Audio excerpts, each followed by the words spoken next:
Welcome to edition 63, part 2 of our Killa No Filla podcast with me, Rachel Fairburn, and Kiri Pritchard-McLean. Just before we start, we'll do our usual disclaimer. This isn't hero worship. We do this podcast because we have mutual interest in serial killers. As long as we are doing this podcast, it stops us from writing to them in prison. Part 2. Part 2, which is going to count towards the 69 that we're stopping at. I've been bollocked too often for this now. I have to clear up that I'm just messing about. Does anyone stop at 69? Usually you start with it, don't you? I think there's going to be... So, it's obviously this is 2 parts, and it is the Boston Strangler, Albert DeSalvo. Mm-hmm. There's going to be... we recorded the first one the other day because there's so much information. In a very windy flat. Yeah, this is going to sound beautiful. Yeah, because we're doing it in a studio this time. We like to shake it up a bit. And now we're going to get passive-aggressive messages going, it's much better, you should do it there all the time. Like, well, okay, if you do that, we'll do it once every 6 months because it's very hard to get in here at the same time. But thank you. Now we've started with moaning. Yeah, sorry. I know I sound so oversensitive, but, like, I don't think people understand that, like, it's just the amount of shit you get. It's quite hard to be happy about anything. Yeah. Like I was showing you the other day, like we're very lucky we filmed a musical and it went out. And then, I've got my Twitter on lockdown. I don't really see much anyway. And then someone had, I showed you this, didn't I? There was like 4 negative tweets about it. And they're mainly just men being furious that 2 fat women are on telly. Or just being like, one guy was like, this isn't football. And it's like, yeah, it's Comedy Central, you fucking idiot. So it was just really nice to be like, oh, loads of people like it. And then someone atted me in to someone was like, these hosts aren't funny at all, they're awful, or something like that. And then she was like, I think at Jade Adams and at Kiri Pritchard-McLean are really good, actually. And I just said, why would you at me into one of the very few bits of negative feedback? And then she was like, did I do something wrong? And it's like, I was just like, I'm just not going to engage with this at all. Like, rather than, it's like when people are like, say, you do a tweet about something and they're like, they basically treat you like Google. Yeah. So it's like, why don't you have, rather than just asking me what you did wrong, give yourself 20 minutes to have a level of empathy about how you would feel if you made something, put it out into the world, and someone said something mean about you. I want you to read it. This is how I want you to start your day. Like, how can you... So I just ignored it anyway. And then later on, I got added into something by me. So that she was very sweet, but she was like, I don't see what I've done wrong. I don't really get Twitter. And I was not going to go, don't show me everything everyone bad says about you. For a start, it's a fucking full-time job. Yeah. But, like, I was just like, I'm not going to engage in it because then I'm just going to be back and forth with someone who, if you can't see that already, you don't have a level of empathy that I'm willing to engage with. So just sort of ignored it. And then got added into something again. So she was like, I've deleted the original tweet. I'd like to draw a line under it. And I just hadn't said anything. It was like it was a fun. Stop stoking the fire. Yeah. And then someone had said to it, some guy was like, well, I think she's really ignorant. Like, I've never heard of her and she's really ignorant for not acknowledging you. And it's like, motherfucker, by just putting one TV programme out, someone says something mean about me, someone shows me it, and then I get bollocked by their mate for being ignorant. I think the most hurtful thing as a female is when a man you've never heard of says that he's never heard of you. Yeah. It's heartbreaking. Yeah, exactly. It's like, do you know, that's not my lifetime ambition, is to be seen with, because I screen grabbed it and sent it to you. And what was his profile of? Oh, a puffin landing. Yeah, that was it. And you were like, mate, anyone with a puffin landing for his avatars, not worth bothering with. But I wish people had some kind of no one, like, you just wouldn't, whoever that person is, or anyone who does stuff like that, trust me, you wouldn't be able to cope with. If you did a job that was so personal to you, and then you had people daily pull you aside and tell you why you're shit at it, you wouldn't survive. So you put stuff in place to stop you going mad, so you still have some kind of social life and mental health. And the thing is, anything negative anyone's got to say about me, I'm fully aware of what they can say. Oh my God, it's already what you think about yourself already. I know anything that you can try and throw at me that is hurtful. I mean, it still hurts when people say it. Yeah. But you don't have to say it. It's like, I think what I find funny is sometimes, it's not all the time, but sometimes you can go through sort of cycles of people being negative about you online quite a lot, or someone will, be a bit of a cunt to you, quite frankly. And I thought the other week, the first thing I did, I went on Twitter, and I can't remember what it was, but it was just someone berating me for something, and then someone else saying something, and I was like, oh God. First thing I read when I open my eyes is that.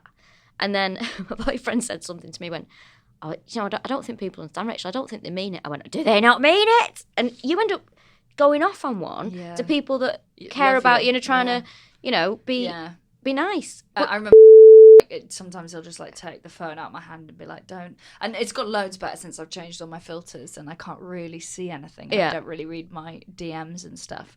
But it's sad that you have to do that because there's a group of people out there who aren't happy unless you know that they think you're a piece of shit. Yeah. And like what that does to your brain already when you like with stand-up comedy, like it's inextricably linked to you and your personality and your life. It's so that's horrible. it. The thing is when you know, we know you're gonna get criticised for being a comedian. I think obviously women get it far more than men, but I think as well it's when you are doing stand-up. I'm not trying to say, oh my god, it's such a hard job, but it's a job where you're actually trying to make people laugh and have a good time and entertain people. And I think when people start getting really personal about you, and it's criticising you and your personality. Yeah. And you don't really know. I mean, listeners to this will know far too much about us. But I think the interactions as well with women are far more positive, usually, than with men. And I actually think women can take a joke more than guys. Because, like, when I was in Edinburgh, I did a tweet about reviewers consistently calling me northern as if it was a characteristic, which really pisses me off. Oh, my God. The amount of shit I got from men going, actually, I think you'll find, because you're Mancunian, you're not from the north, you're from the Midlands. It's like, all right, mate, these were Geordies. And it's like, I don't give a shit. I'm on your side, do you know what I mean? I'm not being a cunt. And then one of them was very, very aggressive towards me. And he said, you're from a shit place anyway. You're not from the fucking north. And I went, all right, mate. I went, have a think about how you speak to people on the internet. And he was like, well, I'm just saying. I went, no, you're not. I said, I don't think you'd wade in and like speak to a guy with that tone. So don't speak to me like that. He started going on. Anyway, I reported him. And do you know what I said on the report? He got banned off Twitter. Good. I said, he's been aggressive. And he's saying that my identity as a northerner is not my identity. Banned. Nice. Good. I didn't think it was going to happen, but I just thought, don't go around fucking speaking to people. Yeah. With such a aggressive manner. Yeah, what I love is when they speak to you aggressively, and it's not a picture of Puffin landing.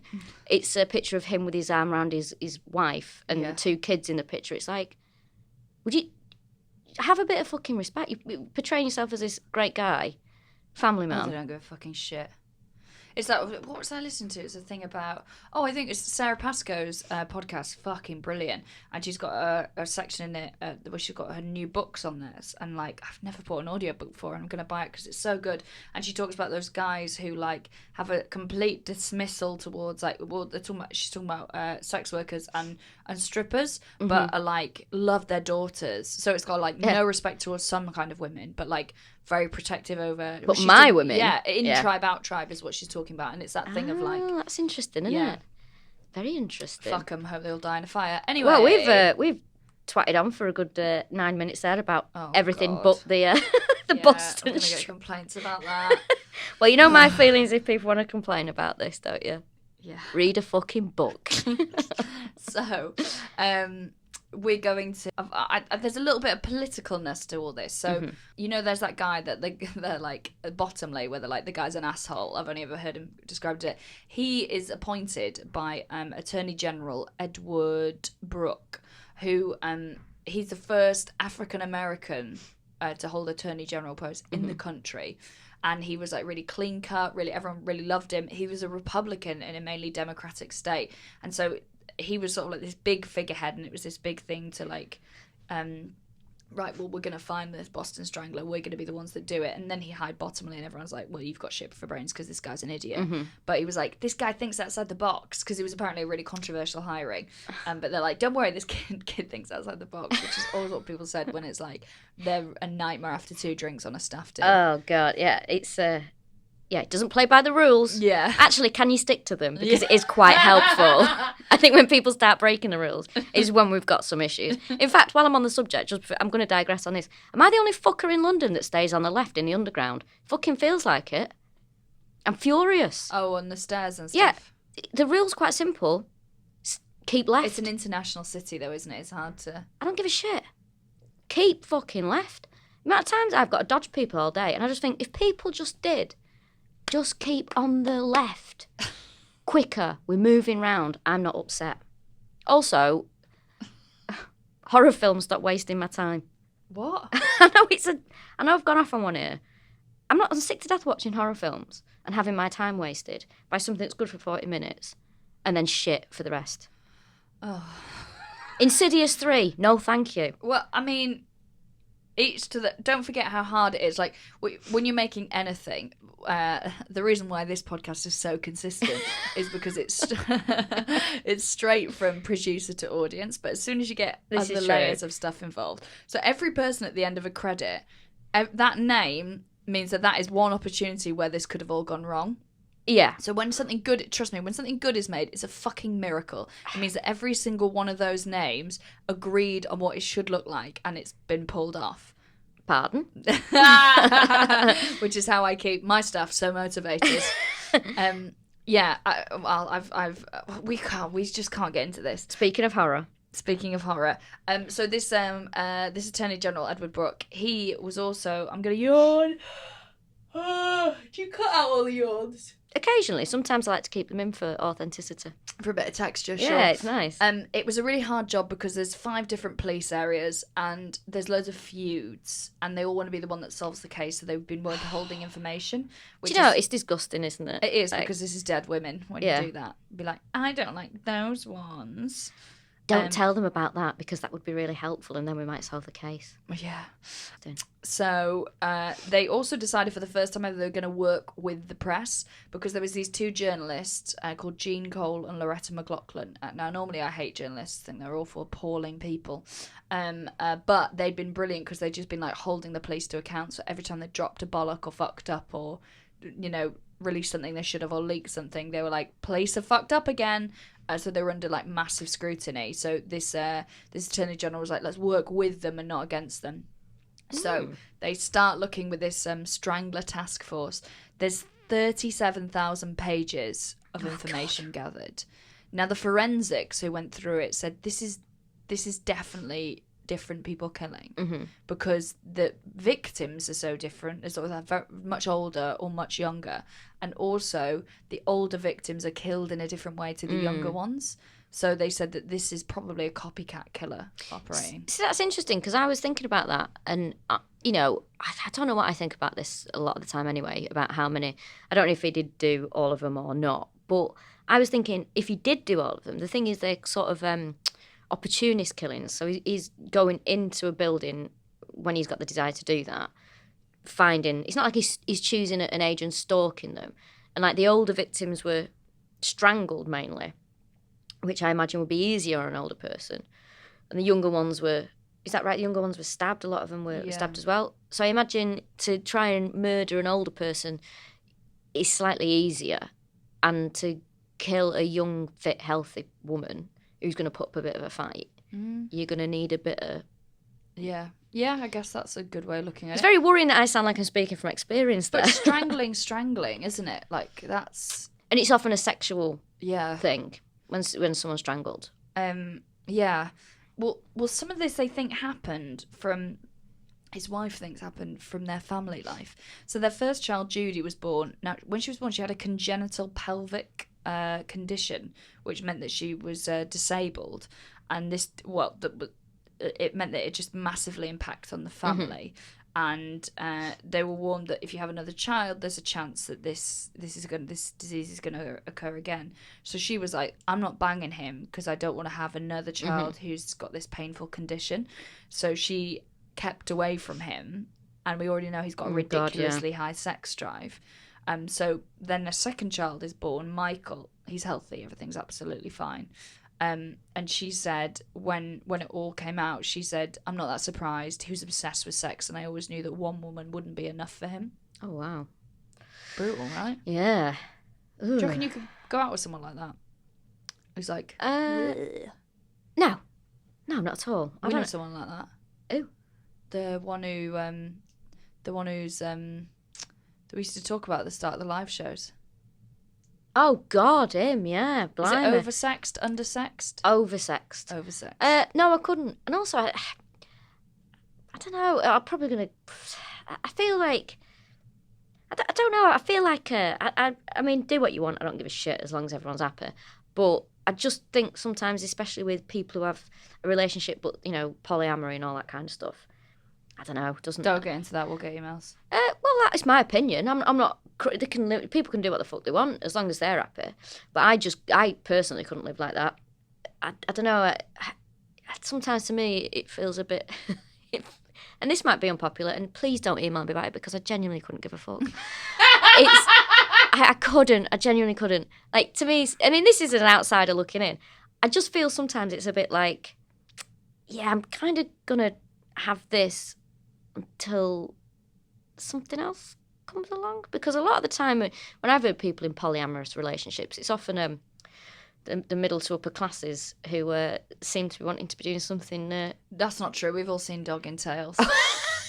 Poor old Terry. That is, although that's not polyamory, though, is it? That's. I think there's a third in the relationship. I think there's 3 of them. Dogging. I mean, that poor guy in that. But I think he's a polyamorous relationship, and then he's dragged into the woods and sort of tried. Yeah, he was not happy with that. Bless chicken, him. Yeah. Bless him. He was not happy. He just wanted his KFC, didn't he? He was not happy. I think, just to go before we do get emails, it's something interesting I've read about polyamory is that, like, there's a lot of emotional labour that goes into it because it's constantly managing, like, the natural jealousy that we have as humans and, managing that between 3 people and making sure that everyone is supported and loved and having their needs It's met. bad enough having brunch with one person. I don't want it with 4. Like, I just think... Except if you all order different things and then you get to have a bit of everyone's. I don't know. Maybe, I mean, as I say, I really don't care. And if you are in that relationship, good. I'm glad you're happy. But to me, I don't know. It seems like spinning plates. And I Horses for don't courses, know. isn't it? Don't know why you put yourselves through it. I can't imagine anything worse than going home and having, like... 2 lots of washing to fucking do. Oh, got 3 bloody people to deal with. Like, I've got to fuck him tonight, have I? How do you do it? Like, I don't want to fuck you tonight. I'd rather have it off with this one. Well, that's what I mean. Is there's a lot of... yeah, like no one's gonna be hurt. Well, that's the thing. Is you that is what's stressful, isn't it? Is managing all that. Each their own. I think the big problem is the people that we know that are polyamorous are unbearable cunts. I think that's probably what. Nothing to do with the polyamory. It's to do with the fact they're annoying twats. It all seems a bit showy. Well, yeah, it's to annoy their rich parents, isn't it? Although someone I know, so an uncle of mine, years ago, he had a friend who, I might have mentioned this before, who lived with twins. What? Like, had 2 adult women, obviously. He was in a relationship with 2 identical twins. What? Well, obviously, it'd be 2. He was in a relationship with the identical twins. But presumably they didn't have a relationship with each other. Well, I was only young when I found out about this. I was like, what? Why? But yeah, that's like a plot from American Horror Story. It is slightly incestuous. Anyway, so he weirdly, there was 300 suspects with the Boston Strangler. He was never on the list for them, even though he had a record. They were always suspended sentences. Yep. Now, when they arrested him, the police said of him that he was what everyone used to say, but he's a braggart. Yeah. And he was Charlie Big Potatoes. Yeah. DeSalvo's a blowhard, which I didn't know what that means, but I'm now glad that I do. So when they arrest him, he confesses to 400 break-ins and 300 assaults of women. Jesus. Now, they found it really hard to tell if he was telling the truth or not, because he was such a Billy bullshitter. So they were like, yeah, of course you would say it's 400 break-ins, and of course you would say it's 300 assaults. He did love to tell a fib, didn't he? Loved it. He was a grade A fibber. He did really enjoy it. But while he's being questioned about all these things, he's obviously enjoying himself, talking about himself, and he gets very excited, and then tells them that he's the Boston Strangler. Yeah. He says, if you knew the whole story, you wouldn't believe it. It'll all come out and you'll find out. And well, that's what they're there for, Albert. Can you just tell him? So he does this huge confession. Now, he gets sent to Bridgewater State Hospital for observation because they were like, they don't believe that he's the Boston Strangler. He's too normal seeming. And they were like, let's find out if he's insane and we can't tell it. Now, while he's there, he meets George Nassar, who is a violent guy. He's a really high IQ who's studying Russian and some other courses while he was in this hospital. And Shame that he's in for life and he'll never get to go and use it in Russia, isn't it? Sometimes it's just nice to do something for yourself, isn't it, mate? And he was apparently an expert manipulator. Yeah. And they became pals. So in March 1965, we mentioned this earlier, Irmgard, his wife, gets a call from F. Lee Bailey. Now, F. Lee Bailey is actually George Nassar's solicitor or attorney. And he says, right, change your name, leave the area, go into hiding. You've got 24 hours before this hits the papers, because he knows that this confession has been given via George. And then George has got in contact with him. So good bit of networking there, because Bailey takes the case on as well, doesn't it? Yeah, exactly. It really does. It's who you know, not what you know, isn't it? But they thought that him confessing to being the Strangler was another brag. Bailey thought that. They used hypnosis as well in hospital, and he actually confessed to being the Boston Strangler under hypnosis and not under hypnosis. But surely if you're just really convinced of something, it seeps into your subconscious. Yeah, and I suppose it depends if you're susceptible to the hypnosis as well, doesn't it? So basically, F. Lee Bailey thought he was bullshitting and thought the reason why he was doing it is because he knows he's inside for life. So he's gone, right, I need some money to set my family up with. Mm-hmm. And if I confess, I can sell my story, someone can write a film, and it can go to them at least. So I can't look after them financially in here. Very sure of his appeal. Yeah, it really is, isn't he? And he was convinced he could sell his story. So this guy, John Askerson, who is his lawyer, thought he was just fully insane. He was like, yeah, okay, babe. And so he starts investigating it in his own time and is like, I mean, I'll put some work into this, but I'm not going to do loads of lead work. So while they're sat there, Nassar and him are just like chatting about this stuff, and they're doing like the most basic gig maths I've ever seen. They're like, right, it's $10,000 for a victim, because they were like, if you come forward with was it Mary Sullivan's like crime, you'll get 10,000. So they're like, well, there's 11 victims, so that's 110,000, so we'll split that in half. Do they actually think the insanity of them thinking they're gonna get bonkers money for this? Bonkers. Well, it's like when people do gig maths, when they go, they've paid 15 quid a ticket, there's 1,000 people in here, we should be on 50 grand each at least. And be like, yeah, if we're not paying any of the bar staff or the PRS or the venue or any of the other stuff, or for the promotion of exactly the show. Yeah, or the fact that the booker needs to be paid, why does it all go to you fucking idiot? Although I do think that comedy wages should go up, because they have stagnated for around 15 years. Anyway. Oh, absolutely. There's a couple of gigs that I'm like, that's unworkable now. Yeah. There's no way that wouldn't even cover train fare. Yeah. Oh, boo-hoo. Our very lucky job of titting Oh, about. boo-hoo, I'm doing what I want. So he had worked out, like, right, well, I'm in for life. And although there is the death penalty, no one has been executed in 17 years. So I think I stand a pretty good chance of not being murdered. And I'll just try and be insane, and then I'll be in a hospital anyway. So he was apparently really relaxed. So F. Lee Bailey goes and meets him, and he takes a dictaphone, and he starts confessing to all these murders. He was like, I never felt ill at ease with him. He always seemed really chilled, really relaxed. And he said, in fact, the problem with this crime is that with DeSalvo was Dr. Jekyll, and the police had been looking for Mr. Hyde.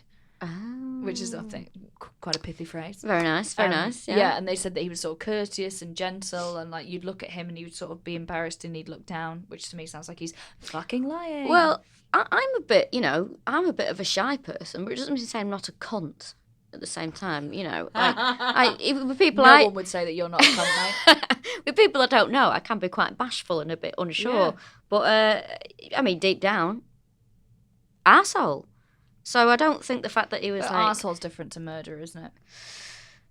Yeah, I guess it is, actually. Yeah, I'd say it's clearly different. I think I'm too small to commit murder. Yeah, you've not got the upper body strength. Or the height. It's the height, I haven't got the height. I've got the anger, but just not the, what's the word? Ability. I know I don't have it in... Oh, I don't know, actually. No, I don't. The thing is, when I get angry, it's very short-lived as well. It's like... Yeah, it's like a firework, isn't it? Yeah, it's like... Gone. And then it's gone. And I don't I've got two of those. I've got my father's anger, which is like, "Ah, ah, ah," and then I'll calm down. And then I also have the terrifying poison in my bones that is my mother's anger, which will play out very slowly over, I'd say, years. And I've got the maddest grudges from when I was like 8 years old. Hold on to that grudge forever, and then one day it'll come out in a breaking that guy's face. No. I don't think I should say this. I'm not gonna. In fact, you can tell me off air. Yeah. Well, because they're both teachers. So fair. let's beep out. Let's do that. Yeah. But because I don't want them getting into trouble. I don't know. I think I don't know if I do bear grudge. I don't ever feel. I can't continue to feel angry at people. I just dehumanise them. Really? I just go, you're not part of anything to do with me anymore. So I just sort of cut them out. Cut them out. Or like if a bad fringe. Yeah, and if they're just there, I don't have any hatred or any emotion towards them. It's genuinely why I get up in the morning. Honestly, there's a few people in this world that, like, one of the many reasons I'm so driven with my work is so I can try and fuck them over. Oh, don't get me wrong. There's always that's what I sort of do. Like, it does spur you on to go, in a way, I'll fucking show you. But not I'll show you, just I'm going to be happier than you. That's what I think it is. Best revenge is living well. Yeah, that's what I think it is. And I've definitely got that streak in me. But I am very good at just having no emotion towards somebody, even somebody that I have cared about in the past. Yeah. Just being like... I'm like that with some things, affairs of the heart. Mm-hmm. But if it's been like trust or friend stuff, I'm like, oh, game on, cunt. Yeah. And also I'm really bad for... You're not one of them, but there's people I'm close to, ostensibly, that they have done something, and I'm like, okay, that's like logged forever. Yeah. And then I'm like, you don't know, but I will never trust you again. I kind of know what you mean with that. There are little things where you go, yeah, I will continue to be your friend, but once you did that, something changed. Yeah. Totally. Is it me? No, I just said it wasn't you. You know what I'm like? I worry about that. I'll wake up in the middle of the night and go, is it me? No, I just because I am the centre of the universe. No, I'll tell you who it is afterwards. Oh, okay. Well, I mean, there is someone that I don't bear a grudge against. In fact, this is probably going to sound like I'm being all noble about it. I actually feel sorry for her in a way. Yeah, you sound like an arsehole now. Yeah, no, I do, because I just think, you really showed yourself up to be a cunt there, didn't you? Is it who I think it is? Yeah. Yeah. That's a really funny mime. But in the same respect, that they don't enter my head at all until I do the Sabbath snoop sometimes. Which, the Sabbath snoop is where I... No. On a Sunday, using the...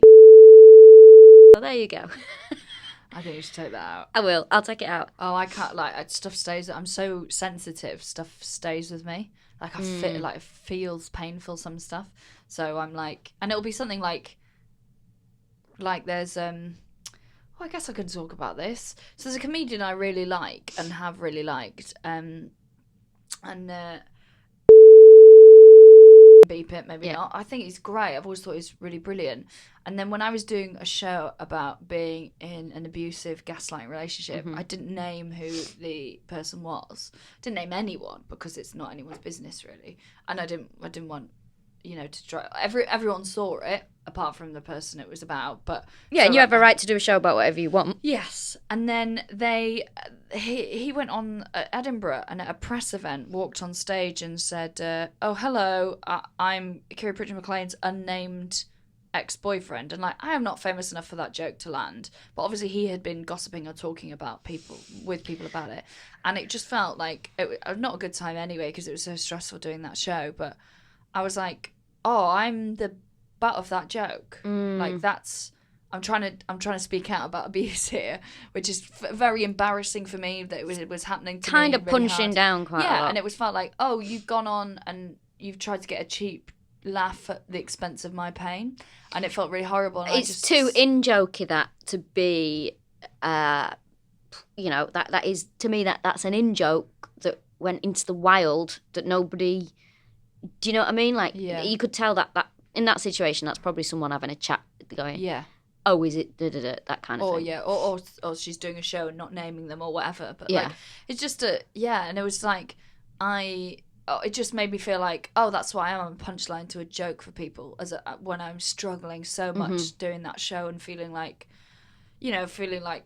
really lonely and like I'd lost loads of people who wouldn't believe anything that was happening to me, and then it was like, and this guy that I've met twice who I thought was quite nice is also just laughing at me, and yeah, it felt horrible. I think that was just, I mean, I'm surprised, but I think from his point of view, but just an ill-judged joke.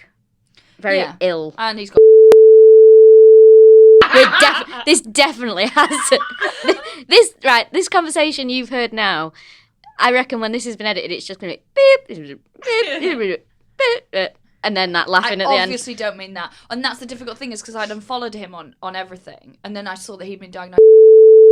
Oh my God, what fuck it. And he wrote, because he's so eloquent and funny and smart, and he'd written this beautiful thing, and I wanted to like reach out, but then I was like, this pride in me was like, well, fuck you. You didn't hurt when you didn't care that I was hurting, and it's not the same thing being in that, and speaking out and having, of course not. But I was like, well, now I feel kind of weird about it, and like, but that's me holding a grudge and being like, well, no, you did that thing, and that's what you are to me. You're the person who tries to make a room full of strangers laugh at what I went through for 8 years. Yeah, very ill-judged, disrespectful. Yeah, and it's not like I've not made fucking ill-judged, disrespectful jokes on here, or anywhere, but yeah.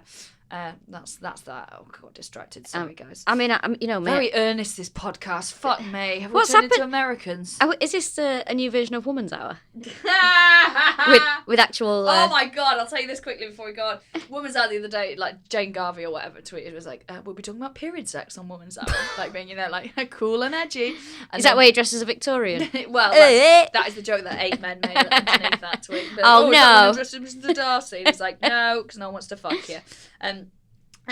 But I was really amazed at all the like gifs of people like recoiling and be like, grow up. Anyway, that's. I mean, it's up to you. Do it, don't do it. But it's. I mean, and they're like, oh, I think I'll be listening to Ken Bruce instead. What have it said? Imagine if Ken Bruce was like period sex for years. Imagine if Ken Bruce was like, yes, we're gonna have a little chat about period sex. Do you know what I really miss? We celebrated my wife's 64th birthday at the weekend, and I said, gosh, I miss coming inside you when you're on the rack. Oh my God. Right, that is going to make me laugh for ages. Right, we're going to have to move on quick. Yeah. So, Lee F. Bailey wanted a confession without an execution.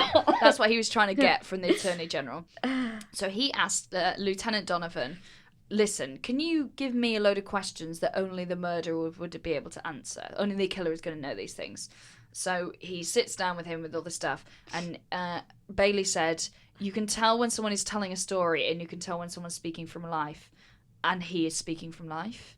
So he basically said he did it, and he said he would tell it so unemotionally. It was like he was talking about a trip to the supermarket, which for me is one of the most fucking emotional things that I will do. Yeah, but I think Bailey just wants this to be true because he's the bloody star. Yeah, isn't he? He's the star of this. Apart from Albert. I think barristers and attorneys are probably, there's a bit of a what's his name? Razzle dazzle them. Billy Flynn from Chicago. He's like a celebrity in himself. Oh, I think there's definitely Johnny Cochran was like that. There's a definite bit of wanting to be.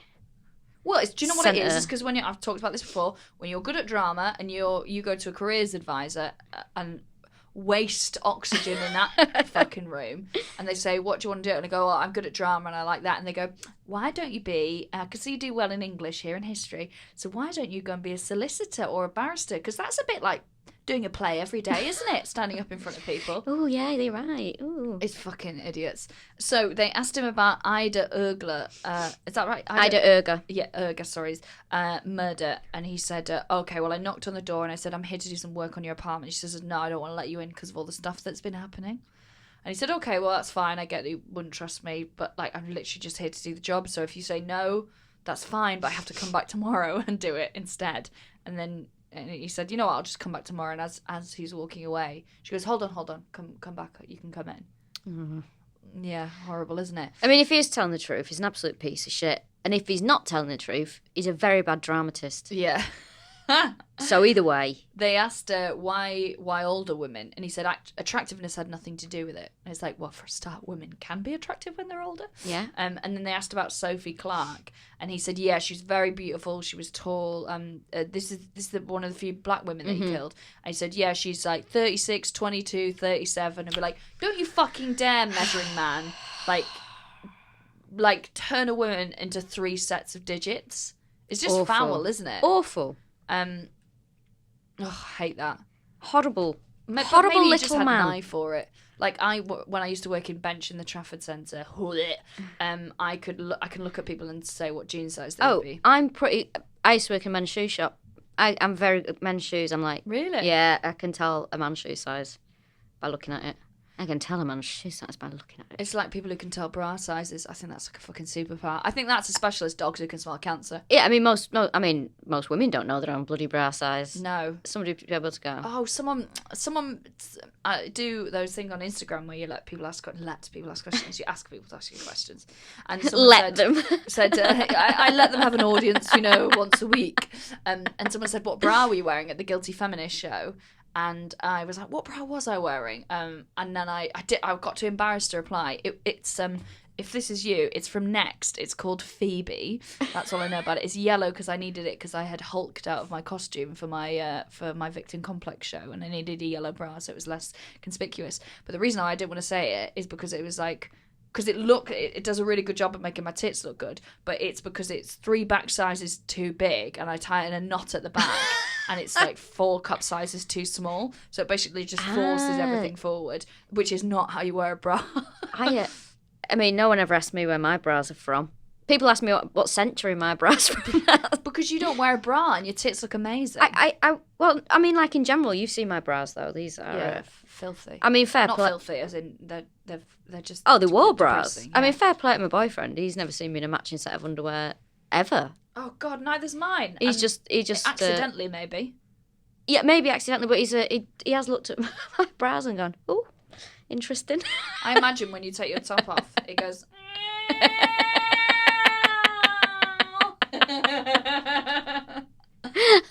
The thing is, as well, I'm not really into boobs because I've not got big boobs. You have got a good set considering how small you are. I think for my size they're quite big, but I'm just not into. I'm not into boobs. I don't know. That's all I've got, mate. I'm all about the toes, mate. The hairier, the better. So sorry, going back to Sophie Clark, he just reels up the measurements, which is super creepy. And then he said, it's very weird. They said, they're talking about the description, and he talks about how he attempted intercourse with her and be like, you know what we call that when someone breaks into someone's house? We call that rape. Yeah, exactly. He didn't attempt intercourse. Let's get the phrasing correct here. He tried to rape her. Yeah. And then he said, oh, I saw that she was on her period. And then he was like, and so I took a tissue and like threw it. So, and that was at the scene, this tissue with blood on it. And he also said, oh, I knocked some cigarettes off the side and was like, oh, they were here and it was this brand. Like, could say exactly where they were. And in the crime scene photos, they're exactly there. Oh. And then this massive legal battle goes on where they want to make sure that he gets prosecuted, but don't want him to be executed. So they're bartering all the time with it. So this guy, that Edward Brooke, that good-looking African-American guy who's like really charming, the Republican, he is now running for Senate. So he needs something politically that's going to look great to give him a boost. So he's like, I want to put the Strangler away and, I mean, preferably execute him because he's, I guess, a Republican and that would look good. So he's sort of like, oh, I need to sort this out. So they do this massive, like, investigation then where they have 50 hours of interviews with him on tape and 2,000 pages of transcripts. He does floor plans of all the apartments. Oh. He can tell you exactly, like, he got covered in blood in one of the murders and he took a raincoat that the victim had, which she bought an identical one for her sister. And then they showed him in a lineup of 15 raincoats, which are all really similar, and he picked exactly the right one. So all this stuff is like, oh, okay, this is making it sound like it's him. And he also talks about a Danish woman that in Boston, that he'd broken into her, forced his way into the flat, and then was in the middle of strangling her, and he suddenly caught sight of himself in a mirror. and was like disgusted, and then like got off her and then just started crying and was like, please don't tell the police, please don't, because my mum will find out, and if my mum finds out, she'll stop my allowance. What and that the means I fuck can't is this man? What is this fucking man? But then he was like, I can't go to college if she stops my money, please, it's going to ruin my life, I'm so sorry, please, please. And so she agrees not to. I'd have kicked the fucking shit out of the little cunt. I don't think you would if he just strangled you. Oh, I think I'd be like, okay, I won't say anything. And I've just tried to murder you, but boo-hoo me. I would have just immediately called the police when he left. But does this woman exist? Well, they found her, yeah. Oh, okay. They found her based on that kind of vague. What did she say? Yeah, she was like, yeah, I remember that exactly. And that's exactly what happened. But there was no physical evidence of him being at the crime scenes. There was no eyewitnesses. And they were like, it's weird that there's none of the eyewitnesses. They all talk about someone with honey-coloured hair, and he's got quite dark-coloured hair. In fact, the description is of someone, where is it? Yeah, oval-faced, honey-coloured hair, and and the thing that they don't point out is the fact that he had a really big nose that was like, it's described as beakish because it had been broken from all the coke, mate, all the old beak. Beak end. Yeah. So he didn't match those descriptions. So they're like, obviously you'd point out the nose. So they took these two eyewitnesses, Marcella Lulka and Gertrude Gruen, and they said, right, we come here to show you the guy that we think killed your housemate, killed your roommate.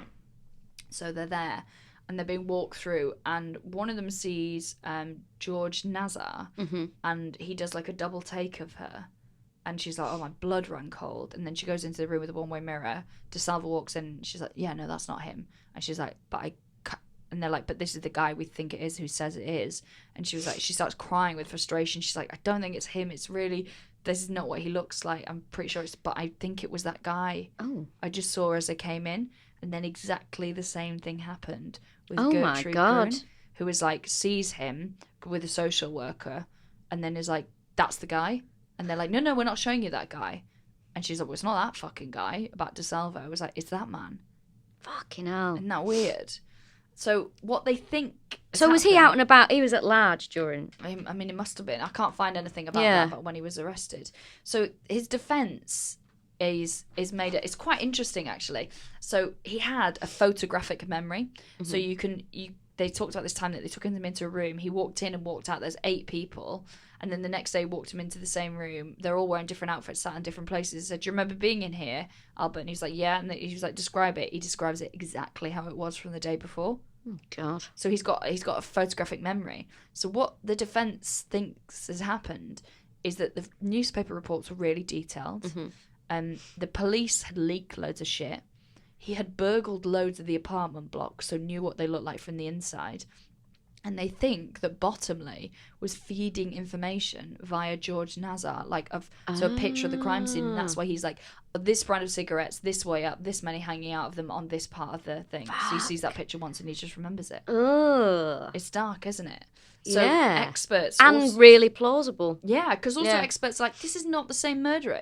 They're too different. Yes, he always gets into their apartment, but that's the only thing. It's like the victims are too different, the MO's too different, the posing's too inconsistent. I think as well, this is the thing that I was thinking, the time that he's committing these murders is sort of the afternoon, really.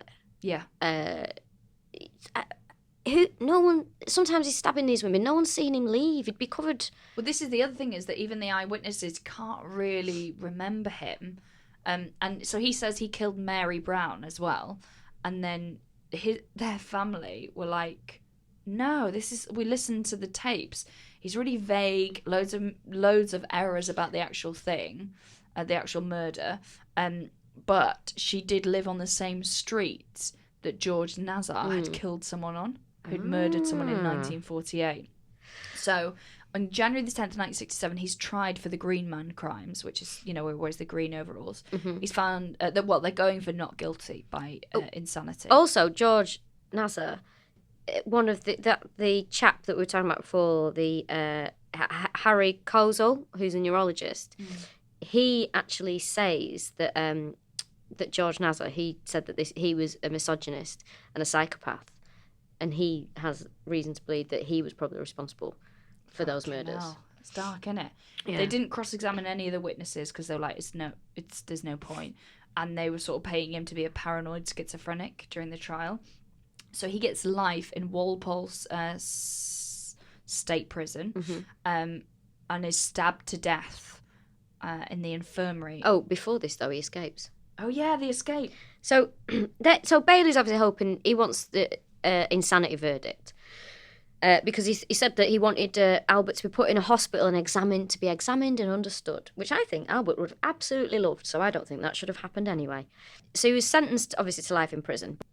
February 1967, there's an escape from the prison. It was him and 2 other inmates, and he said that the reason he escaped, he was in Bridgewater State Hospital at this point. The reason that he escaped, he said he wanted to bring about awareness about the conditions in the prison, which, I mean, he pretty much did in a way. It was the security was shit, wasn't it? Fair play to him. So they escaped, and there was a reward up for him. It was $5,000 if he was returned unharmed. Now, the first thing he does, he goes to visit his brother, who, on an interview, was like, I was really happy to see him.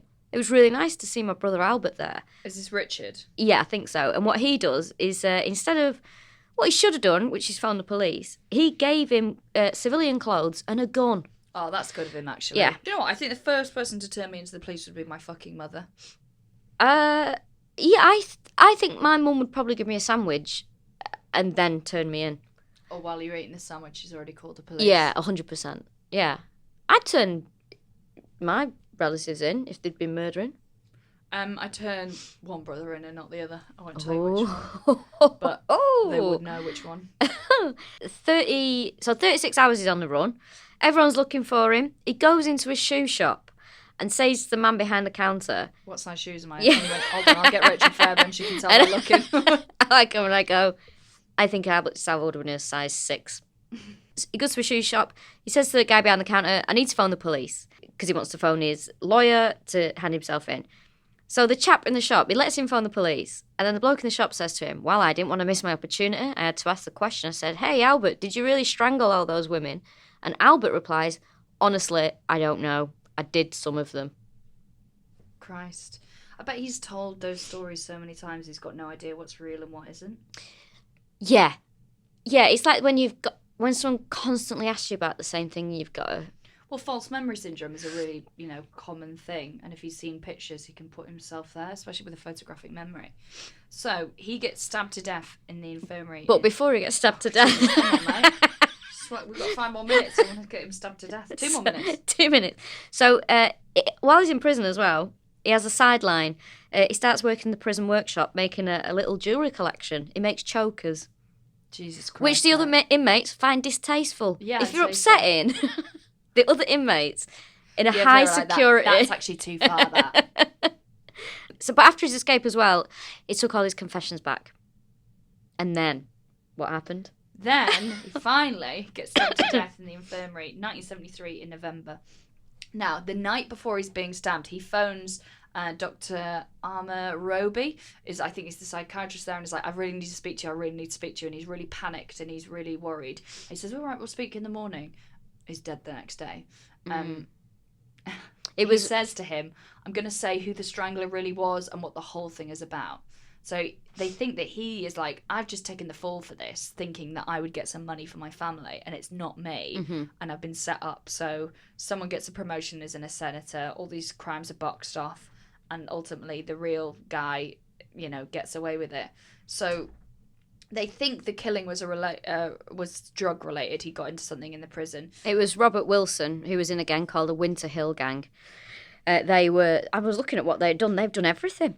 Well, 3 men were tried, but 2 of the trials were hung juries, but they were nasty boys, right? Really bad. They did everything from racketeering, contract killing, drugs, race fixing, the lot. Bloody hell, a little bit of everything, innit? Absolutely. Proper gang, I do that. Bit of podcast here, bit of musical here. You don't get bored of stuff that way. He wasn't charged. Was anyone charged? Yeah, Robert was, wasn't he? Now then, when all the tapes were released, the families of the victims listened to it and went, this is not the guy. There's too much stuff here that's incorrect. So 2 of the families of the victims started campaigning to have him exonerated.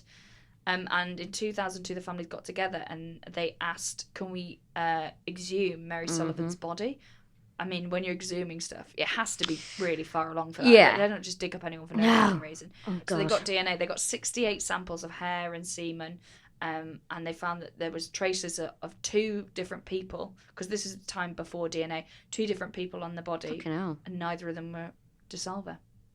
Well, then, on July... Sorry, they'd always thought about Mary Sullivan that the murder was either a former boyfriend or a roommate, because there were signs of forced entry as well. July the 11th, 2013, Boston law enforcement said that they wanted... they had DNA evidence linked to DeSalvo from Mary Sullivan's rape. He was exhumed. And July the 19th, they announced that the test results that they have proved that DeSalvo was the source of the seminal fluid recovered at Sullivan's murder. So he did. He definitely did that. What, he definitely raped her? He definitely raped her. He was definitely there. Yeah.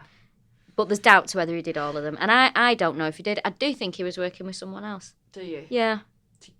Yeah. I think 100%. I don't know. There's just something about it that, especially when there's 2 on the same day sometimes in such close sort of time slots as if it's a thing. Like it's a fucking yodel turning up. Like it's the Fringe. What time you on? Yeah, I don't know. It's... Well, his brother Richard DeSalvo was like, he didn't do it. He's just confessed because he knew he was going to be in prison. He wanted money to look after his family. Mm-hmm. But I don't know. He definitely did a lot of other things. And he was a Billy bullshitter, so it would make sense that he would like upset. And they all do that as well. They all say they killed more than they did once they're in there. You know. Well, what else are you going to talk about? Yeah, you know. So that is part 2 of Richard. You said Richard. Whoops. Richard DeSalvo. Albert DeSalvo. And thanks very much for listening. Thank you. Sorry, we got distracted. Please don't send me messages. I will. And please don't message me about polyamory. I genuinely, good luck to you all. See you again soon. Bye.